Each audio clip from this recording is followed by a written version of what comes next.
Imagine standing at the edge of the future. You're holding a key to doors that lead to two very different paths.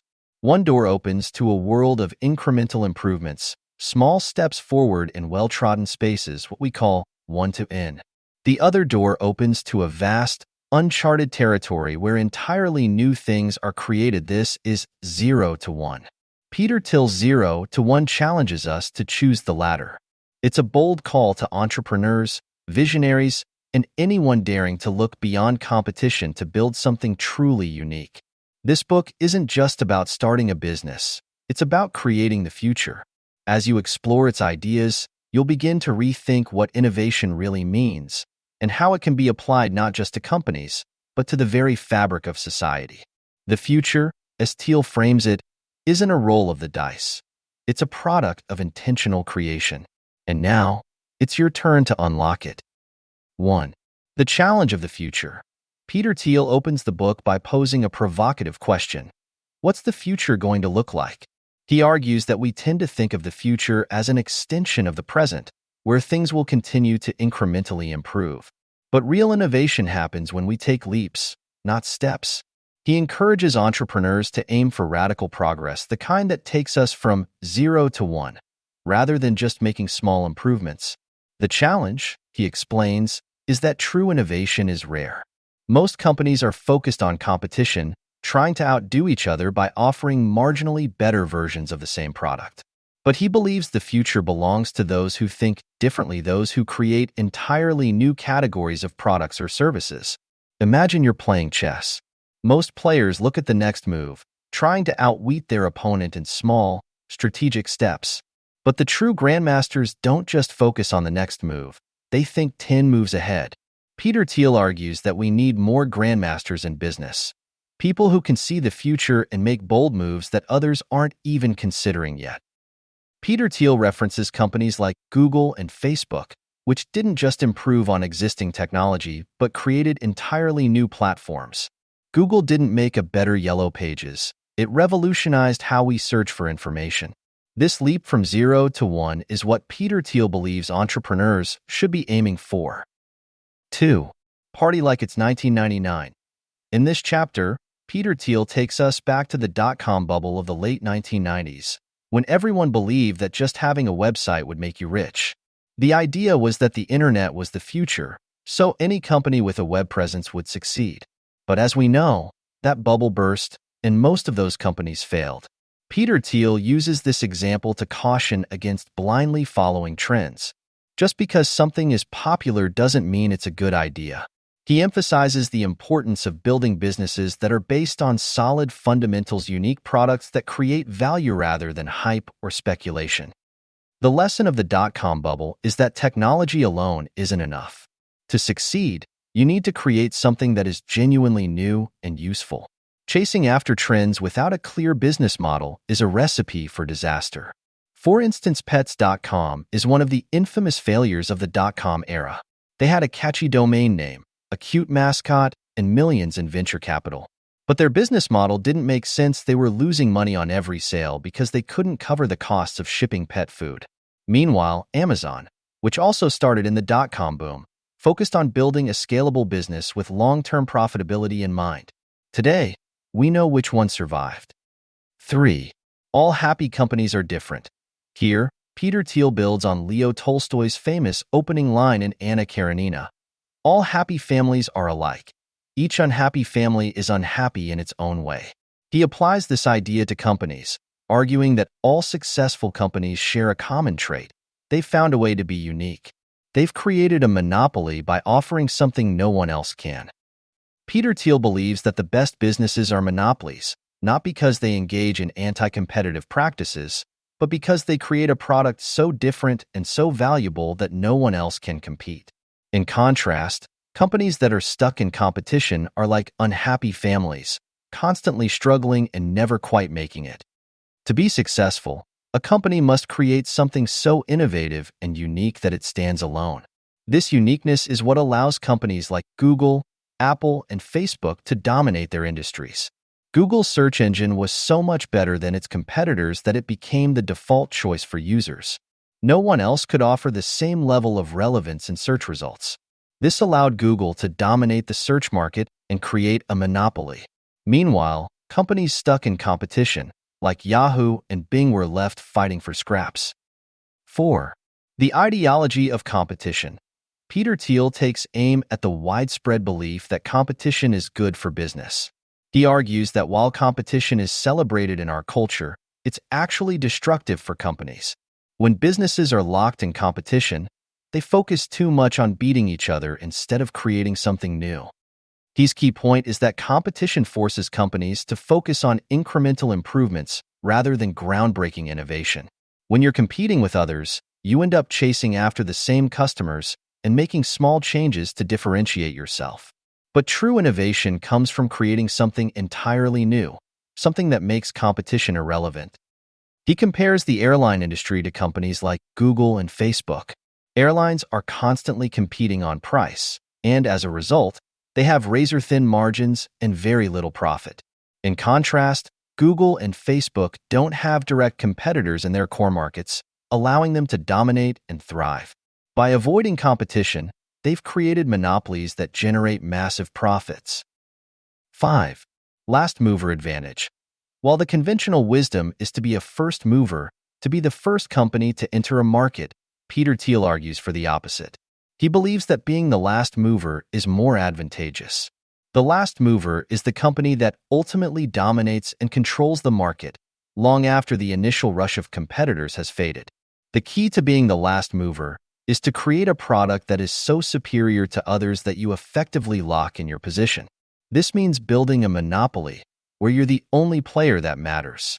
Peter Thiel calls this the last mover advantage, and it's what allows companies to sustain long-term success. Take Microsoft as an example. Microsoft wasn't the first company to create a personal computer operating system, but it became the dominant player by creating a product that was easy to use and accessible to the masses. By the time competitors tried to catch up, Microsoft had already established itself as the last mover, securing a monopoly in the operating system market. 6. You are not a lottery ticket. Peter Thiel challenges the common belief that success is mostly a matter of luck. Many people think of success as a lottery, something you can't control, where luck plays the biggest role. He, however, believes that successful people actively shape their futures by making smart decisions and working hard. They don't leave things to chance. This chapter encourages entrepreneurs to take control of their destinies. Peter Thiel argues that believing too much in luck can lead to a passive mindset where people wait for opportunities to come to them. Instead, successful entrepreneurs should take bold steps to create opportunities. Think of life as a chessboard. Some people view it as a game of chance, where the outcome depends mostly on luck. But in reality, like a chess grandmaster, you can carefully plan your moves, anticipate your opponent's strategies, and control your destiny with skill. Thiel's message is that success is not random. It's about calculated, strategic moves that you make to put yourself in a winning position. Elon Musk, who co-founded Tesla and SpaceX, is often portrayed as a visionary who got lucky by being in the right place at the right time. But Musk's success wasn't luck. He made deliberate choices, took big risks, and worked relentlessly to make his vision a reality. His companies faced numerous challenges, but Elon Musk's calculated approach and refusal to rely on chance are what made him successful. 7. Follow the money. This chapter is about understanding the economics behind startups. Peter Thiel emphasizes that while innovation is important, a business won't survive if it doesn't have a clear path to profitability. He encourages entrepreneurs to think deeply about how their company will make money instead of focusing solely on creating a cool product. He introduces the idea of the power law, which states that most of the value in any market is concentrated in a few key players. This means that the majority of startups will fail, but the few that succeed will generate outsized returns. He advises entrepreneurs to aim for those massive returns by creating products that have the potential to dominate an entire market. It's not enough to just have a good product, you need a strong business model that will generate significant revenue. Thiel stresses the importance of pricing your product correctly and finding scalable ways to grow your business. Google's ad-based business model is a perfect example of following the money. While the company started as a search engine, it quickly realized that the real value was in advertising. By offering targeted ads, Google was able to build a highly profitable business that dominates the digital advertising market today. 8. Secrets. Peter Thiel believes that the key to building a successful business is finding a secret, something that most people don't know or believe is possible. In a world where it seems like everything has already been discovered, he argues that there are still hidden truths waiting to be uncovered. Successful entrepreneurs are the ones who can see opportunities that others miss. Peter Thiel explains that most people are too focused on conventional wisdom, which blinds them to new possibilities. He encourages entrepreneurs to think differently and question everything, because that's where they'll find the secrets that can lead to breakthrough innovations. His concept of secrets isn't just about finding new technologies. It's also about understanding human behavior and market dynamics in ways others don't. It's about asking, what valuable company is nobody building yet? Airbnb is a great example of a company that found a secret. At a time when everyone thought hotels were the only way to provide lodging, Airbnb founders Brian Chesky and Joe Gebbia realized that people would be willing to rent out their homes to travelers. It was a radical idea that went against conventional wisdom, but it worked because they saw a secret that others overlooked. 9. Foundations. This chapter emphasizes the importance of building a strong foundation for your company. Thiel argues that if the early decisions you make, such as choosing your co-founders, setting company culture, and creating a business structure, are wrong, they'll haunt you later on. Getting the fundamentals right from the start is crucial for long-term success. Thiel advises founders to think carefully about who they bring on board in the early stages of the company. The relationships between co-founders, employees, and investors are like the foundation of a house. If it's not stable, the entire company can collapse later on. He also stresses the importance of aligning everyone on the company's mission from the very beginning. Imagine building a skyscraper. If the foundation is shaky, no matter how tall or beautiful the building is, it will eventually crumble. Similarly, a startup needs a solid foundation of people, values, and structure to sustain itself as it grows. As an example, PayPal faced early internal struggles between its co-founders, which nearly derailed the company. However, once they aligned their vision and restructured the team, they were able to create a solid foundation that allowed PayPal to grow into a dominant force in online payments. 10. The mechanics of mafia. Thiel introduces the concept of the startup mafia, which refers to the close-knit, highly aligned teams that many successful startups have. He explains that great startups often resemble cults in the way that their employees are united by a shared vision and purpose. This strong sense of belonging and commitment is what sets the best startups apart from others. Peter Thiel argues that startups should focus on creating a unique culture that bonds employees together. This doesn't mean it should be a literal mafia, of course, but the point is that the team should be tightly knit and share the same goals and values. When employees feel like they're part of something bigger than themselves, they're more likely to work hard and stay committed to the company's success. Peter Thiel describes PayPal as having this kind of mafia culture where everyone was intensely focused on the mission of transforming payments. Many of PayPal's early employees went on to found or lead other successful tech companies like LinkedIn, YouTube, and Yelp. This PayPal mafia is a testament to the power of a strong, unified culture. His point is that building a strong company isn't just about hiring the smartest people. It's about creating a sense of community where everyone is working toward the same goal. Startups with this kind of culture are more likely to succeed because their employees are motivated by something deeper than just a paycheck. 11. If you build it, will they come? Many founders believe that if they create a great product, customers will automatically show up. Peter Thiel calls this a dangerous myth. A successful startup isn't just about building something innovative. It's about selling it effectively. Distribution and sales matter just as much as the product itself. Peter Thiel argues that most entrepreneurs undervalue sales because they think great products sell themselves. But history proves otherwise. Even groundbreaking inventions, like the personal computer, needed strong marketing, partnerships, and distribution strategies to succeed. Sales versus engineering mindset. Tech founders, especially engineers, tend to believe that if they solve a technical problem brilliantly, people will just get it and start buying. But Thiel points out that even the best technology needs a strategy to reach customers. Example: the iPhone didn't just succeed because it was a great product. Apple invested in massive marketing campaigns, built an exclusive distribution network, Apple stores, and telecom partnerships, and created a sense of prestige around owning an iPhone. Without these efforts, the iPhone wouldn't have become the global phenomenon it is today. The role of salespeople. Thiel makes an interesting point. The best salespeople don't look like salespeople. They don't use aggressive sales tactics. Instead, they educate, persuade, and build relationships. Example: Elon Musk sells Tesla and SpaceX not through traditional advertising, but by being a compelling storyteller. His speeches, tweets, and public appearances generate massive interest, making customers and investors eager to support his vision. Distribution strategies. The 10x rule. Peter Thiel introduces a critical idea. A product must be at least 10x better than its competition to succeed. But even if it's 10x better, it won't matter if it doesn't reach people. Virality versus sales team. Some products, like social media apps, spread virally, while others require direct sales, like enterprise software. Founders must figure out the right approach early on. Power law and distribution. Just like most startups fail, most distribution methods don't work. A few key strategies will generate the majority of a company's success. 12. Man and machine.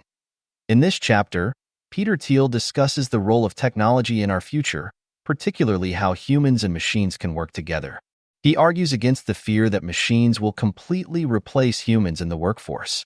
Instead, he believes that the future belongs to those who can leverage technology to enhance human capabilities. Peter Thiel explains that humans and machines are not competitors, they're complementary. While machines are great at processing large amounts of data and performing repetitive tasks, humans excel at creativity, decision-making, and emotional intelligence. The most successful companies will be the ones that combine the strengths of both. Think of a professional chess player who uses a computer to analyze thousands of games. The computer helps identify patterns and suggest moves, but it's the human player's intuition and strategy that ultimately win the game. Peter Thiel believes this is how we should approach the relationship between humans and technology, working together to achieve more than either could alone.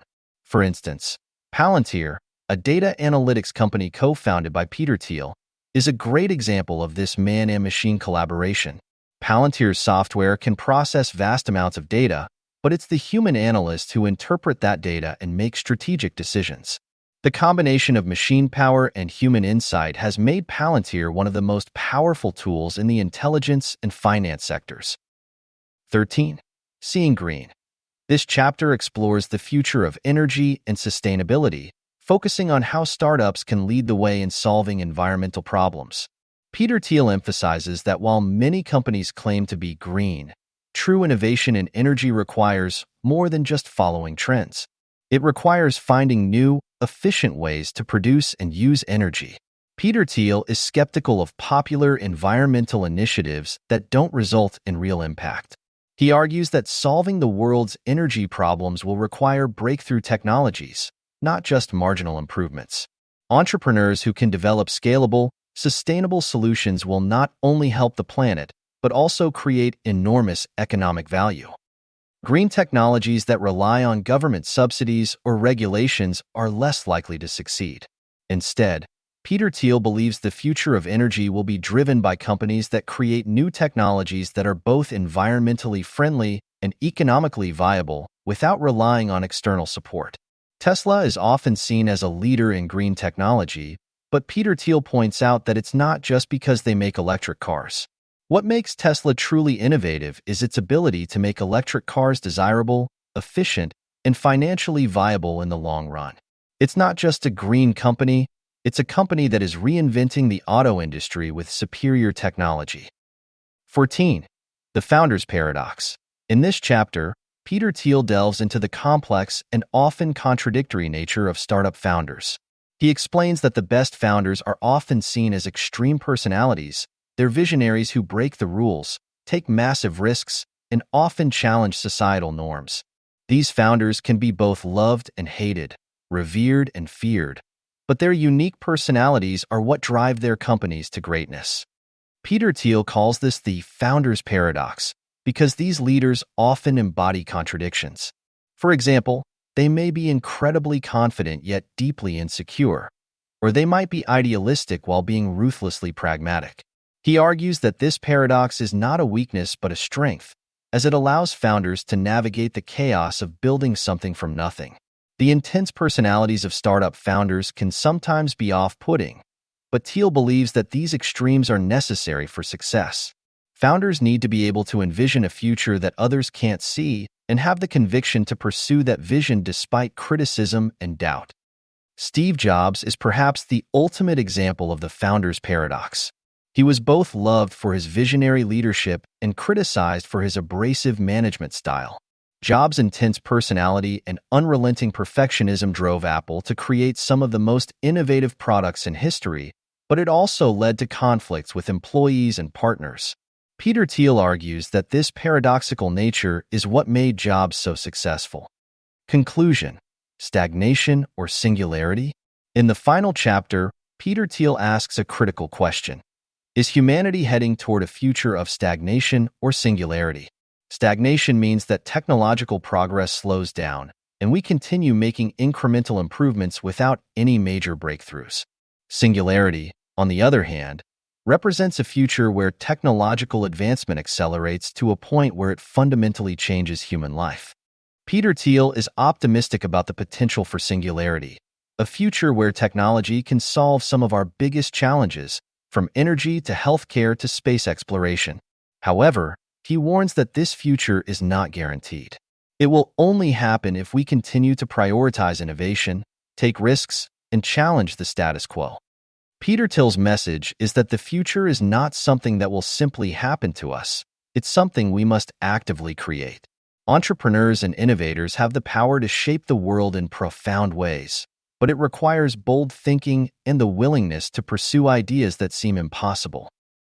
The idea of colonizing Mars might seem like science fiction, but entrepreneurs like Elon Musk are working to make it a reality.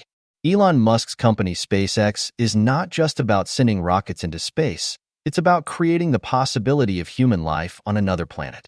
This kind of ambitious thinking is what Peter Thiel believes will drive humanity towards singularity rather than stagnation. Thanks for tuning in.